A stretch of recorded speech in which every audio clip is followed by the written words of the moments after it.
ನಮಸ್ಕಾರ ವೀಕ್ಷಕರೇ. ಹಾಸನಕ್ಕೆ ದೇಶ ಮತ್ತು ರಾಜ್ಯದ ವಿವಿಧ ಭಾಗಗಳಿಂದ ಸರಕುಗಳನ್ನು ಹೊತ್ತು ತರುವ ಲಾರಿಗಳ ಚಾಲಕರು ಮತ್ತು ಸಹಾಯಕರು ವಿಶ್ರಾಂತಿ ಪಡೆಯಲು ತಮ್ಮದೇ ಒಂದು ಟ್ರಕ್ ಟರ್ಮಿನಲ್ ಹೊಂದಲು ಕಳೆದ 25 ವರ್ಷಗಳಿಂದ ಪ್ರಯತ್ನ ನಡೆಸುತ್ತಿದ್ದರೂ ಅದು ಹಗಲು ಕನಸಾಗಿಯೇ ಉಳಿದುಕೊಂಡಿದೆ. ಪ್ರೀತಮ್ ಗೌಡ್ರು ಹಾಸನದ ಶಾಸಕರಾಗಿದ್ದಾಗ ಹೇಮಗಂಗೋತ್ರಿ ಸ್ನಾತಕೋತ್ತರ ಕೇಂದ್ರದ ಎದುರು ಕೆಂಚಟ್ಟಹಳ್ಳಿಯಲ್ಲಿ 3 ಎಕರೆ 25 ಗುಂಟೆ ಪ್ರದೇಶದಲ್ಲಿ ಟ್ರಕ್ ಟರ್ಮಿನಲ್ ನಿರ್ಮಾಣದ ಪ್ರಯತ್ನವು ಭಾರೀ ವಾದ ವಿವಾದ ಜಟಾಪಟಿಗೆ ಕಾರಣವಾಗಿ ಅಂತಿಮವಾಗಿ ಮಂಜೂರು ಮಾಡಿದ್ದ ಜಾಗವನ್ನು ಸರ್ಕಾರ ವಾಪಸ್ಸು ಪಡೆಯಿತು. ಇಲ್ಲಿ ಜಾಗ ಮಂಜೂರಾದ ನಂತರ ಹಾಸನ ಜಿಲ್ಲಾ ಲಾರಿ ಮಾಲೀಕರ ಸಂಘದ ಪದಾಧಿಕಾರಿಗಳು ಜಾಗವನ್ನು ಸ್ವಾಧೀನ ಪಡೆದು ಕೊಳವೆ ಬಾವಿ ಕೊರೆಸಿದ ನಂತರ ಕಾಂಪೌಂಡ್ ಗೋಡೆ ನಿರ್ಮಿಸುವ ಕೆಲಸ ನಡೆಸುತ್ತಿದ್ದಾಗ ವಿವಾದದ ಕಿಡಿ ಹೊತ್ತಿಕೊಂಡಿತು. ಹೇಮಗಂಗೋತ್ರಿ ಪ್ರಾಧ್ಯಾಪಕರು ಮತ್ತು ವಿದ್ಯಾರ್ಥಿಗಳು ಸ್ನಾತಕೋತ್ತರ ಕೇಂದ್ರದ ಕ್ಯಾಂಪಸ್ ಬಳಿ ಟ್ರಕ್ ಟರ್ಮಿನಲ್ ಆದರೆ ಶೈಕ್ಷಣಿಕ ವಾತಾವರಣ ಕಲುಷಿತಗೊಳ್ಳಲಿದೆ ಎಂದು ಆರೋಪಿಸಿ ಚಳುವಳಿ ಶುರು ಮಾಡಿದರು. ತಮ್ಮೂರಿನ ಗೋಮಾಳ ಜಾಗದಲ್ಲಿ ಟರ್ಮಿನಲ್ ಬೇಡ ಎಂದು ಕೆಂಚಟ್ಟಹಳ್ಳಿ ಗ್ರಾಮಸ್ಥರು ದನಿ ಎತ್ತಿದರು. ಮಾಜಿ ಸಚಿವ ಎಚ್.ಡಿ. ರೇವಣ್ಣ ಅವರ ಪ್ರವೇಶದ ನಂತರ ಪ್ರತಿಭಟನೆ ತೀವ್ರ ಸ್ವರೂಪ ಪಡೆಯಿತು. ಆಗ ಕಾಮಗಾರಿ ಸ್ಥಗಿತಗೊಂಡಿತು. ಅಷ್ಟು ಹೊತ್ತಿಗೆ ಲಾರಿ ಮಾಲೀಕರು ತಲಾ 1,000 ರೂಪಾಯಿಯಂತೆ ಚಂದ ಎತ್ತಿ ಸಂಗ್ರಹಿಸಿದ ಹಣದಲ್ಲಿ ಕೊಳವೆ ಬಾವಿ ಕೊರೆಸಲು ಹಾಗೂ ಕಾಂಪೌಂಡ್ ಗೋಡೆ ನಿರ್ಮಿಸಲು ಖರ್ಚು ಮಾಡಿದ್ದ 20 ಲಕ್ಷ ರೂಪಾಯಿ ನೀರಿನಲ್ಲಿ ಹೋಮ ಮಾಡಿದಂತೆ ವ್ಯರ್ಥವಾಗಿ ಹೋಯಿತು.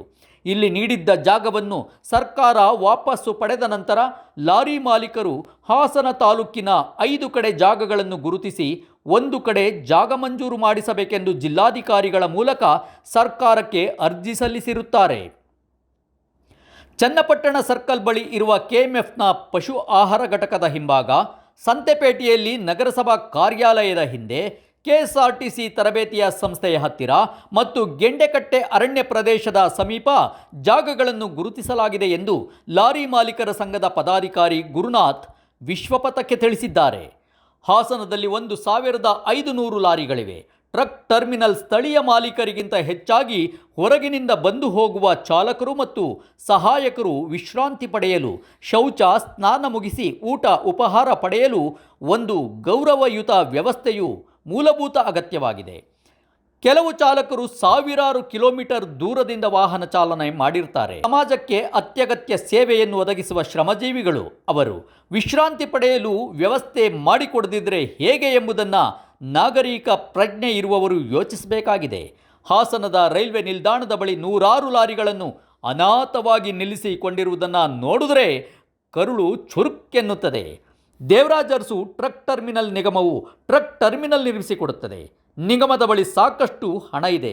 ಅವರಿಗೆ ಒಂದು ನಿರ್ದಿಷ್ಟ ಜಾಗ ಬೇಕಾಗಿದೆ ಅಷ್ಟೇ.